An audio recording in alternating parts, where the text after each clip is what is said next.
नमस्कार. महाराष्ट्रात आरक्षणाच्या मुद्द्यावर सध्या खूप मोठी उलथापालथ सुरू आहे. एक मूलभूत प्रश्न विचारला जातोय. अनुसूचित जातींसाठी जे आरक्षण आहे त्याचे फायदे खरंच सगळ्यांपर्यंत समानतेने पोहोचतायत का? याच प्रश्नामुळे सर्वोच्च न्यायालयाच्या एका महत्त्वाच्या निकालानंतर आणि सरकारच्या एका घोषणेमुळे उपवर्गीकरण या संकल्पनेवर एक नवी, जोरदार चर्चा सुरू झाली आहे. हो, राज्याच्या उपमुख्यमंत्र्यांनी ही घोषणा केल्यामुळे जो वाद अनेक वर्षांपासून धुमसत होता तो आता थेट समोर आला आहे. आणि म्हणूनच हा विषय आज समजून घेणं खूप महत्त्वाचं झालं आहे. तर मग ह्या पुढच्या काही मिनिटांत आपण काय काय पाहणार आहोत त्यावर एक नजर टाकूया. आपण या धोरणाचा कायदेशीर पाया काय आहे, हे उपवर्गीकरण म्हणजे नेमकं काय असतं, याच्या बाजूने आणि विरोधात काय मुद्दे मांडले जातात, आणि सगळ्यात महत्त्वाचं म्हणजे याचा आपल्या रोजच्या जीवनावर, विशेषतः परीक्षा आणि नोकऱ्यांवर काय परिणाम होऊ शकतो, हे सगळं सविस्तरपणे समजून घेणार आहोत. चला तर मग आपल्या पहिल्या भागाकडे वळूया. एक गोष्ट लक्षात ठेवली पाहिजे की हा जो काही बदल आता होतोय ना, तो अचानक नाहीये. यामागे अनेक दशकांची एक कायदेशीर प्रक्रिया आहे. ही कायदेशीर लढाई बघा 1992 पासून सुरू आहे. तेव्हा कोर्टानं ओबीसींसाठी उपवर्गीकरणाला हो म्हणलं, पण SC/ST साठी नाही. मग 2004 मध्ये तर कोर्टानं SC उपवर्गीकरण स्पष्टपणे नाकारलं. कारण त्यांच्या मते SC हा एकसंध, एकजिन्सी गट आहे. पण मग गोष्ट पुढे गेली आणि आता 2024 मध्ये तब्बल 7 न्यायाधीशांच्या खंडपीठाने तो जुना निर्णय बदलला आहे. आणि याच एका निर्णयामुळे महाराष्ट्रासारख्या राज्यांना आता SC/ST आरक्षणात उपवर्गीकरण लागू करण्याचा अधिकार मिळाला आहे. त्यामुळेच ही सगळी चर्चा आता सुरू झाली आहे. ठीक आहे, कायदेशीर बाजू तर आपण पाहिली, पण हा जो शब्द वारंवार येतोय, उपवर्गीकरण, याचा नक्की अर्थ काय? चला, हे एकदम सोप्या भाषेत समजून घेऊया. उपवर्गीकरण म्हणजे काय? तर आरक्षणाचा जो एक मोठा गट आहे, जसं की अनुसूचित जाती, त्याला लोकसंख्येच्या किंवा इतर निकषांच्या आधारे लहान लहान गटांमध्ये विभागणं आणि मग जो एकूण आरक्षणाचा कोटा आहे तो या लहान गटांमध्ये वाटून देणं. सगळ्यात महत्त्वाचा मुद्दा हा आहे की यात नवीन आरक्षण दिलं जात नाही, तर जे आहे त्याचीच अंतर्गत वाटणी केली जाते. या तक्त्याकडे बघितलं की फरक लगेच लक्षात येईल. बघा, आजची परिस्थिती काय आहे. महाराष्ट्रात SC साठी 13% आरक्षण आहे आणि सगळ्या 59 जाती या एकाच 13% स्पर्धा करतायत. पण प्रस्तावित प्रणालीमध्ये काय होईल? हेच 13% आरक्षण विभागलं जाईल. समजा गट अ ला 60%, ब ला 4% आणि क ला 2%. याचा अर्थ अ गटातल्या जाती फक्त त्या 60% स्पर्धा करतील, ब गटातल्या फक्त त्या 4%. म्हणजे स्पर्धेचं स्वरूपच पूर्णपणे बदलून जाईल. तसं पाहिलं तर ही संकल्पना आपल्या राज्यासाठी पूर्णपणे नवीन नाहीये. आपण भटक्या जमाती म्हणजेच NT प्रवर्गात हेच पाहतो. NT-B, NT-C, NT-D असे उपगट आहेत आणि प्रत्येकाचा स्वतःचा वेगळा कोटा आहे. त्यामुळे उपवर्गीकरण कसं काम करतं याचे एक उदाहरण आपल्यासमोर आधीपासूनच आहे.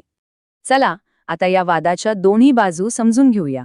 आधी आपण समर्थकांची बाजू ऐकूया, जे म्हणतात की हे धोरण सामाजिक न्यायाच्या दिशेने टाकलेलं एक गरजेचं पाऊल आहे. तर जे लोक उपवर्गीकरणाचं समर्थन करत आहेत त्यांच्या युक्तिवादाच्या मुळाशी एकच प्रश्न आहे: आरक्षणाचे फायदे सगळ्यांपर्यंत सारखे का पोचत नाहीत? याचं उत्तर आपल्याला या आकडेवारीमध्ये मिळतं. बार्टीसारख्या संस्थांचा डेटा असं सांगतो की महाराष्ट्रात अनुसूचित जातींमध्ये 59 जाती आहेत, पण त्यातल्या फक्त 3 जाती महार, मातंग आणि चांभार यांची लोकसंख्या मिळून एकूण SC लोकसंख्येच्या 92% जास्त आहे. उरलेल्या 56 जातींची लोकसंख्या फक्त 7.5% आहे. समर्थकांचं म्हणणं आहे की यामुळे आरक्षणाचे बहुतेक फायदे प्रामुख्याने मोठ्या लोकसंख्येच्या जातींनाच मिळाले आहेत. थोडक्यात सांगायचं तर समर्थकांचं म्हणणं असं आहे की उपवर्गीकरणामुळे जे सर्वात वंचित आणि लहान गट आहेत त्यांच्यापर्यंत आरक्षणाचे फायदे पोचतील, समाजातील जो अंतर्गत असमतोल आहे तो दूर होईल आणि खऱ्या अर्थाने सामाजिक न्याय मिळेल. बरं, ही झाली एक बाजू. पण प्रत्येक नाण्याला दुसरी बाजू असते, बरोबर?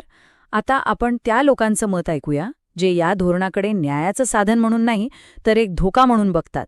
मग जे लोक याला विरोध करत आहेत त्यांच्या मनात नेमक्या कोणत्या चिंता आहेत, त्यांची भीती काय आहे? विरोधकांचा सगळ्यात मोठा मुद्दा आहे एकतेचा. त्यांचं म्हणणं आहे की उपवर्गीकरणामुळे अनुसूचित जाती समाजात फूट पडेल फोडा आणि राज्य करा या धोरणाप्रमाणे समाजात गटतट निर्माण होतील. आज कसं त्या 13% कोट्यावर काही झालं तर सगळ्या 59 जाती एकत्र येतात. पण एकदा का उपगट पडले की प्रत्येकजण फक्त स्वतःच्या वाटेचीच चिंता करेल. यामुळे समाजाची एकत्रित राजकीय ताकद कमी होईल अशी भीती त्यांना वाटते. आनंदराज आंबेडकरांसारख्या नेत्यांनी तर हे डॉक्टर आंबेडकरांच्या एकसंध समाजाच्या विचारांच्या विरोधात असल्याचं म्हटलं आहे.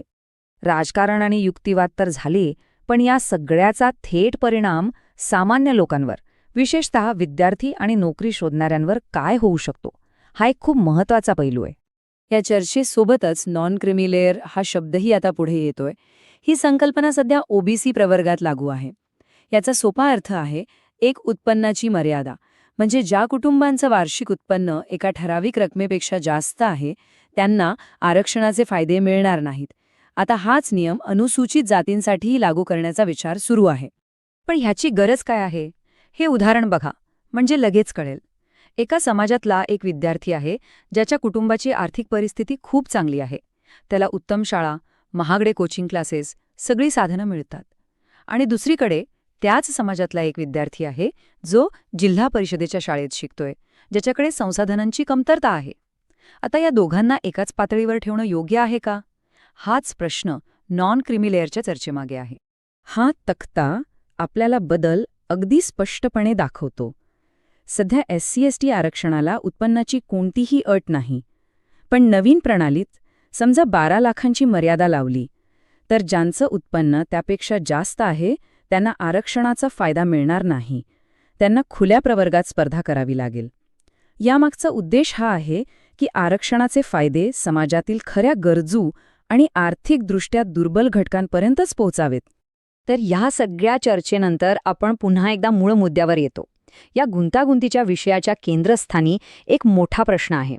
आणि तो प्रश्न हा आहे की हे उपवर्गीकरण न्यायाचे एक प्रगतिशील साधन आहे जे सर्वात गरीब आणि वंचितांपर्यंत फायदे पोचवेल, की मग ही एक राजकीय खेळी आहे ज्यामुळे एका मोठ्या सामाजिक चळवळीत फूट पडेल आणि तिची ताकद कमी होईल. या प्रश्नाचं उत्तर सोपं नाही. या धोरणाचे दूरगामी परिणाम काय होतील हे येणारा काळच ठरवेल.